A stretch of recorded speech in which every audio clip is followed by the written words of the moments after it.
Hi everyone, my name is Julie Williams, and for my project, I chose to do it on the Campbell Interest and Skill Survey. So, the Campbell Interest and Skill Survey, it's also known as CISS, was created by David Campbell.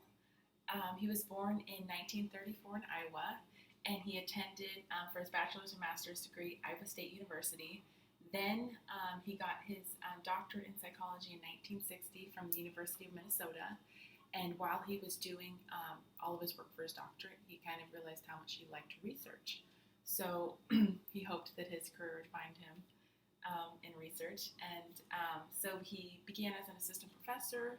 He was an assistant director for counseling, and then he finally became the director of research. And that's when he was able to really fully explore that interest of his. And so in 1974 was when Dr. Campbell began researching and developing this survey. So the survey that Dr. Campbell founded was, it is a self-reported instrument based on work-related skills and interests. So you take the test, and since you know yourself better than anyone else knows you, it's based off of your answers. There is a way to see if you're lying or if your answers don't make sense, but it is a self-reported instrument. So it helps guide people to specific occupations. It's based on the tester's attraction to certain careers and skills. So it's based on God-given abilities that we have, and then it's also based on things that you are interested in. So it's really helpful in those areas. The interesting thing about this survey is it is based on confidence and attraction. I was looking at a lot of other surveys, and they're not always based on that. So it's nice that this is based fully on you and what you like and what you're good at.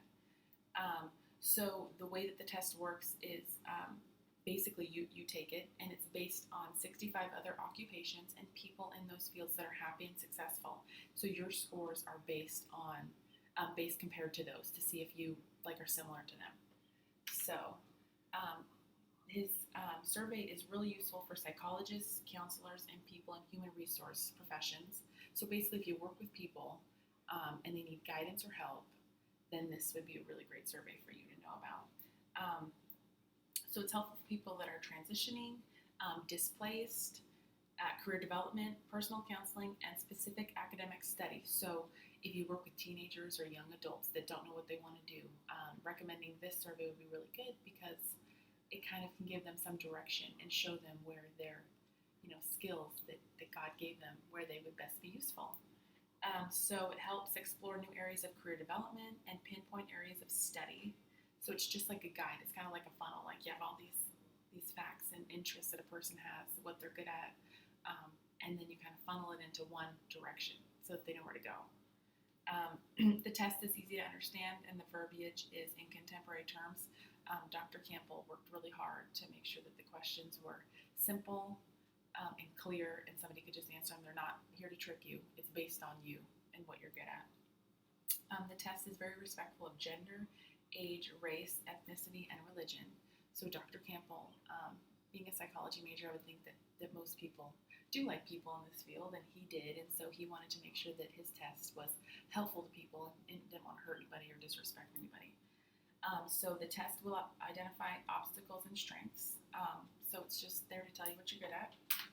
So the test is broken down into 320 questions. 200 questions are based personally on you and your interests and what you like. And then the other 120 are based on unique skills. So it has a broad, term of questions.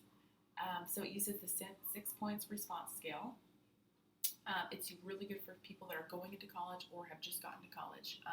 So I know when I graduated high school, I had no idea what I wanted to do or be, and it took me a little while to figure it out. So this test would have been really helpful because it kind of would have, narrowed my path a little bit. So like high schoolers that are getting ready to graduate, or people that have just gotten to college and are just doing the general education, this test would be phenomenal for them because then they can kind of be like, oh, I like this, and kind of go in that direction instead of just having to take different classes in different areas to see what they like.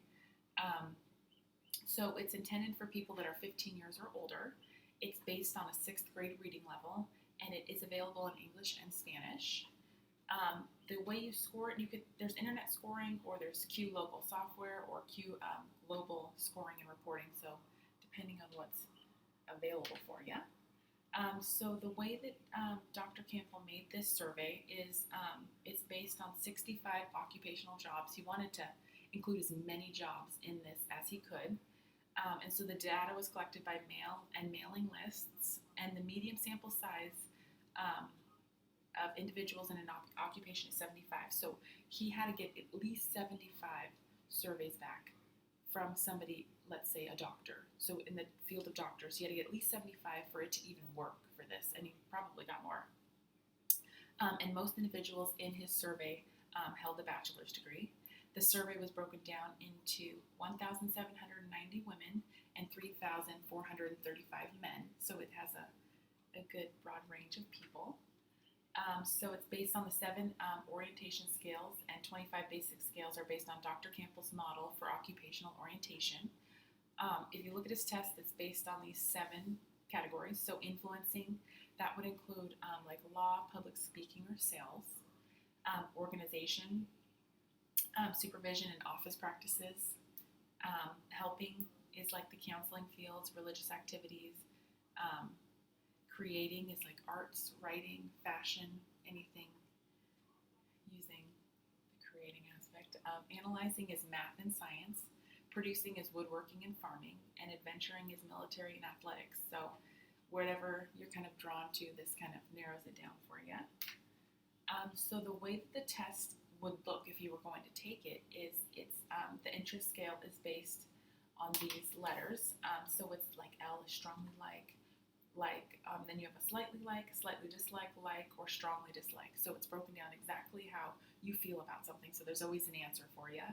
And the skill scale is based on somebody. So it's either you think you're an expert or you're good, you're slightly above average, slightly below average, you're poor, or none. No interest at all. So even just this verbiage right here is just super easy to understand. And it's nice that there's so many different answers that you can give. So it really narrows it down for you specifically. So it was investigated over a 90-day period, and the median tests and retests were done for reliability. And then Dr. Campbell also had supporting evidence for this. So even after he was done making this and sending out the surveys and collecting the data and putting it all in and all together, he did more research to make sure that this was a reliable test. So he put a lot of work into this.